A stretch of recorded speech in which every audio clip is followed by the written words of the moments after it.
Virginia's Democrat Governor Ralph Northam campaigned as a moderate, but he moved far to the left yesterday after he vetoed a bill that would have banned sanctuary cities in the state.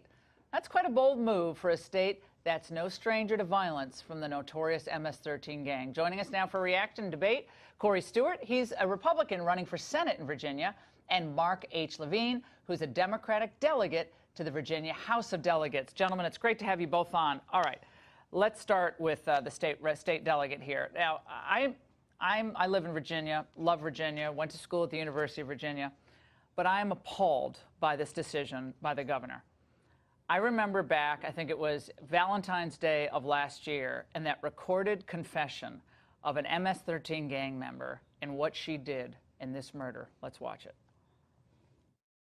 You need to tell me what you did to her. I killed her. How did you kill her?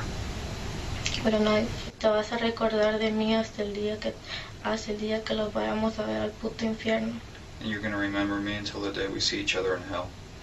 Y que no se te olvide mi nombre. And don't forget my name. A vicious, brutal murder. This isn't the first time this happened in Virginia. Why would Virginia want to welcome illegal immigrants to live in the state when you do not know what their desires are, what their aims are, what their goals are, or whether or not they are criminals beyond just entering the country illegally? So I'm really glad that Governor Northam vetoed this bill. If this bill became law, no one would celebrate more than the MS-13, because the bill doesn't actually do anything. It's already preempted by the Constitution. The federal law already preempts state law. But what the bill would do is would encourage victims not to talk to the police. It would make law enforcement really hard, because someone who's beaten up or tortured or by the MS-13, they wouldn't go to the police. They'd be afraid that they might be deported. So if you want to stop crime, let the local authorities stop crime by letting witnesses speak out. So if you want to stop crime, allow more people into your state that are illegal border crossers who've already committed an offense and oftentimes commit more offenses through document fraud, taking government services, et cetera. How is that making the state safer, the Commonwealth safer for the average person? We've got to get Corey in on this. We'll get back to you.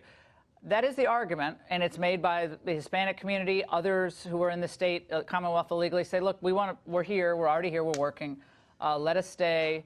Don't inflict this on us. We will actually report crimes.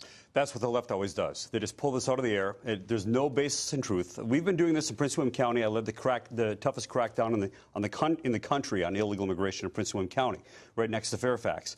So far, 10 years later, we've apprehended 8,121 illegal aliens, handed over to the ICE. The crime rate dropped in half, and not a single case of racial profiling.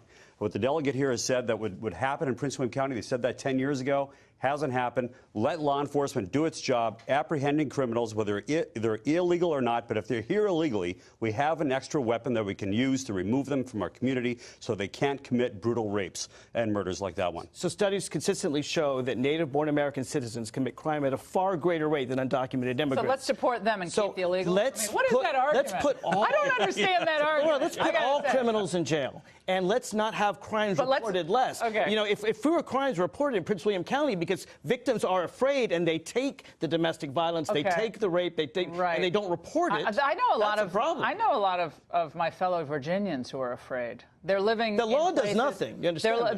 They're living in places like Sterling, which used to be a kind of a rural community. They're living out in Manassas. They're living in Alexandria, where you represent.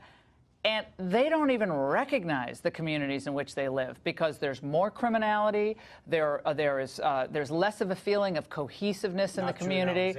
I disagree. I probably lived here just as long as you, if not longer. And I find the attitude that, well, they don't commit as much crime. First of all, I don't care if one American dies in Virginia by the hands of an illegal immigrant who shouldn't be here. Are we going to say, oh, but all the other people are good? One person's dead. Why do you consider one murder worse than another? If someone's murdered by a citizen... because we don't need any more murders. The answer is we should let law enforcement be unhampered and enforce the law and go after everybody, whether they be citizens or undocumented. Why do you want more problems in your community? Because undocumented immigrants bring fewer problems. So here's the problem with the left.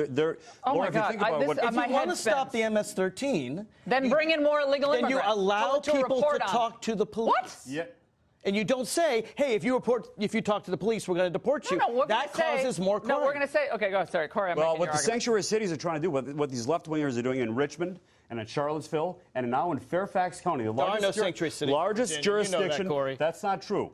De facto. He's saying de facto. They're not going to be to allow ICE to pick up these dangerous criminal illegal aliens. And here, let me tell you something. If ICE has a warrant, they can what pick you're them talking about is letting law enforcement do their job. Right. The problem with you liberals is you're telling them not to do their job. No, that's the their problem. job is not immigration enforcement. It's enforcing local. All right. We are out of time, but I could do an hour with you guys. Let's come back. Oh, please do. And we're going to be right back with the winner of the caption contest from today's event at the White House.